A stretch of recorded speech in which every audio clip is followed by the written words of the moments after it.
Bab 2796. Mantan jenius pemurnian alat. Sudah ada.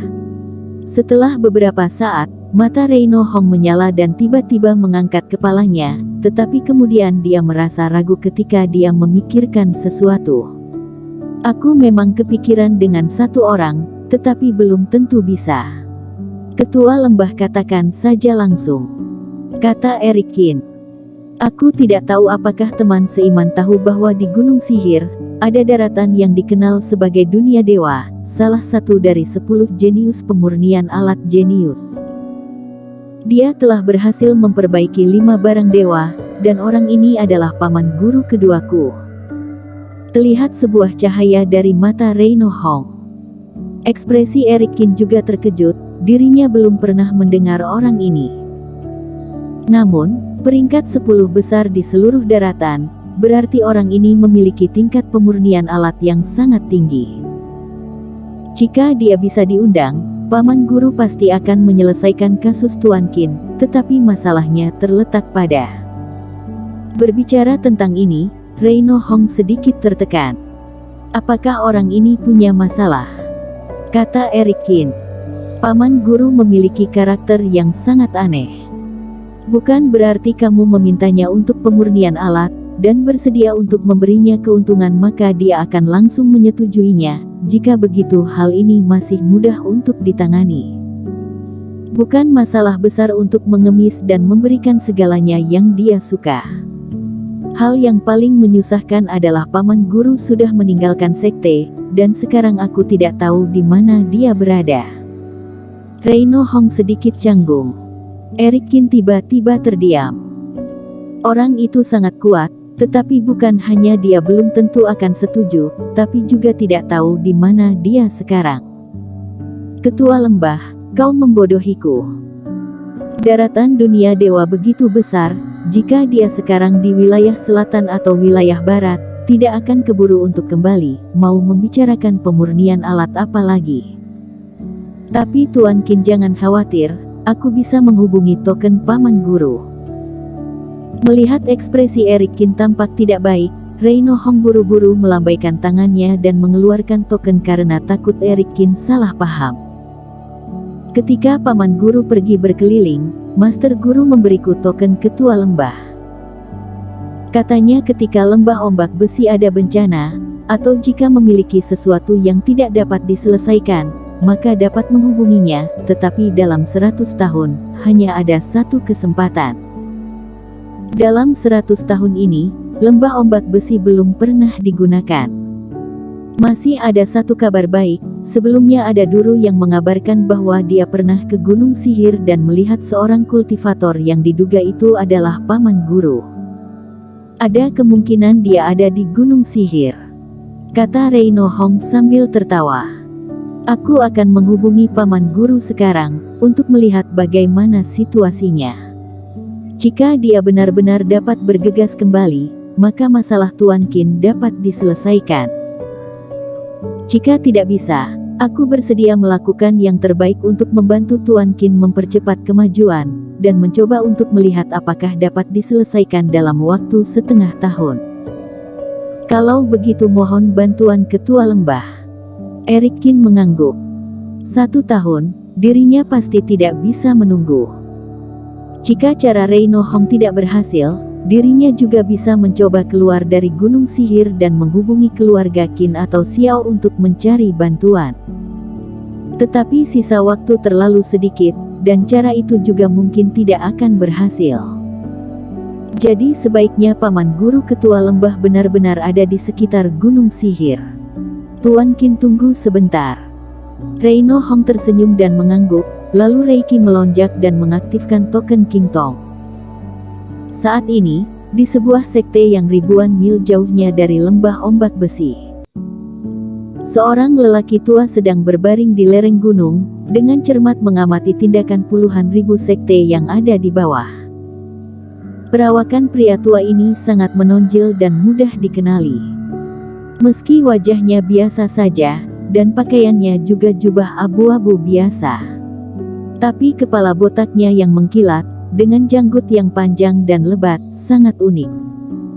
Partai Hengshan ini telah memperkuat pertahanan rumah harta karun.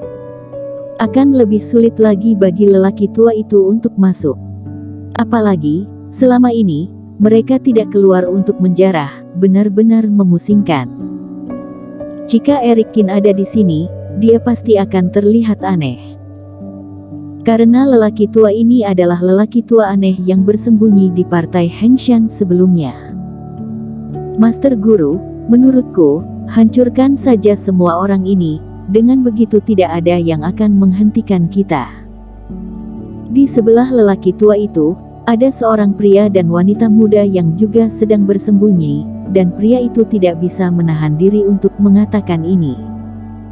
Sembarangan, kamu kira Partai Hengshan sekte kecil biasa. Pria tua itu mengerutkan kening dan memarahi. Kakak seperguruan, kamu lupa, Partai Hengshan ini selalu mengikuti sekte beruang darah. Jika kamu berani menghancurkan mereka, itu pasti akan membuat sekte beruang darah datang. Kata kultivator wanita yang ada di sampingnya.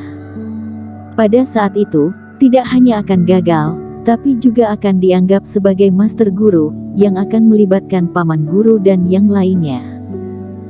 Bertindak keras tidak bisa, bersembunyi seperti ini juga tidak akan ada kesempatan, jadi harus bagaimana? Kata pemuda itu tak berdaya. Serba salah. Lelaki tua itu menghela nafas panjang, dia memegang kepala botaknya yang sedang pusing, matanya berbinar. Sayangnya, kultivasi kalian berdua tidak mencapai kultivasi fase transendensi, jadi tidak dapat membantu.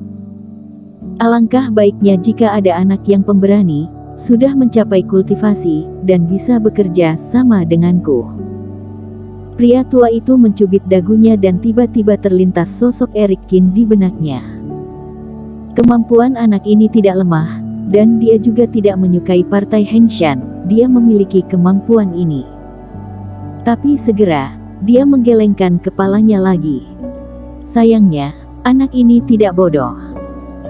Jika membiarkan dia melawan Partai Hengshan dan sekte beruang darah di luar lalu aku memasuki rumah harta karun, dan setelah menyelesaikan masalah itu aku langsung kabur, dia pasti akan menyadarinya.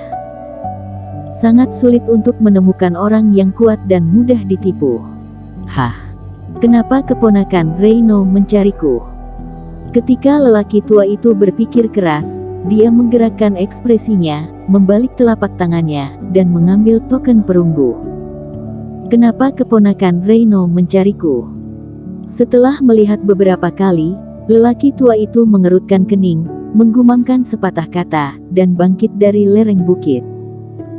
Yonardi, Yulianti, kalian amatilah secara bergiliran di sini, aku ada urusan yang harus ditangani terlebih dahulu. Ya, Master Guru. Kedua murid itu mengangguk, dan sosok lelaki tua itu bergerak, dan pergi meninggalkan tempat ini. Teman seiman, aku sudah menghubungi Paman Guru. Dia berjanji akan datang besok. Aku lihat sebaiknya kamu menetap di sini. Biarkan aku melakukan yang terbaik sebagai tuan rumah, lalu besok aku akan menemanimu untuk berjumpa dengan Paman Guru.